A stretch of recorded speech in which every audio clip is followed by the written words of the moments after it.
Okay, so we've gone over our different types of experiments versus observational studies. This is kind of putting everything together. Rather than start right into the material, we're going to go over the learning targets first. So on this notes that we're sort of summing everything, first learning target is if we have a population and we take a random sample for that. The reason we take a random sample is so that our sample is representative of the population. And by taking a random sample, this allows us to generalize our conclusion to the population from which we sampled. So if we were looking at, let's say, how people feel about school lunches at Stony Point, the population would be all the students at Stony Point. The random sample would be, let's say we took 100 samples or asked 100 students what they thought. Based on the results of those 100 students, we could generalize that result to how all students at Stony Point feel about school lunches because we took a random sample from that population. If I only took a random sample from freshmen, then I could only generalize my results to freshmen at Stony Point. Your sample allows you to generalize to the population you took it from. The second learning target, the reason we do experiments, is if you start with your subjects, your samples, in this case students, so we would call them subjects versus experimental units. We do random assignment to assign them to a different group to get a different treatment. Doing random assignment, which is part of an experimental process, is important because it allows us to say that a treatment causes the change in the response variable that we're measuring. Okay, if we do not have random assignment, we cannot have this causal effect. We cannot use these results. So now let's take a look at the front and go through some scenarios. I encourage you to first of all do this yourself before looking at my answers. But each one of them, we're going to say, was it a random sample or was it random assignment? Again, random sample is how you select your sample. Assignment is if you are doing an experiment and how you decide what treatment your subjects get. So number one, we're giving all the students in a senior-only class to participate in a study. We're going to ask them whether or not they took an SAT prep course and divide them into two groups based on their answers. So from this, the students in this class, there is an association between taking the SAT prep course and higher SAT scores. We did not have random assignment, and we did not have a random sample. So I cannot generalize these results to everyone.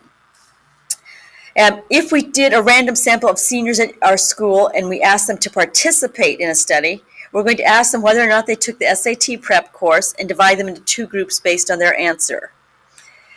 Again, this time we did a random sample, so that's good. Again, the random sample allows us to generalize to the population. So we can generalize that there's an association between taking an SAT prep course and higher SAT scores for seniors at our high school. Okay, there was no random assignment to who took the SAT prep course, so that's why we can't say it causes the higher SAT scores. Okay, question 3. If we select a random sample, so again, we're always happy with random samples of students who have taken the SAT from your school, and we ask them to participate in a study. We're going to ask them whether or not they took an SAT prep course and then divide them into those two groups. Again, we do have a random sample, that's good, but no random assignment. So we can make an association between all students who have taken the SAT at our school. There is an association between the SAT prep course and having a higher SAT score. And again, I can generalize to all students because my sample came from all students at the school. And as we continue down here, this time we're going to get all the students in a senior level course and randomly assign, that's important, randomly assign half of the students to take an SAT prep course and the remaining half not to take the prep course, then have both groups take the SAT again.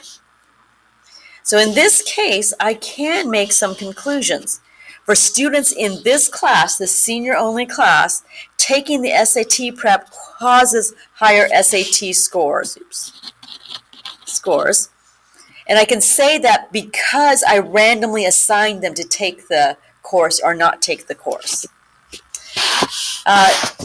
Here's question 5. This time we're going to take a random sample of seniors, so much better. That allows me to generalize.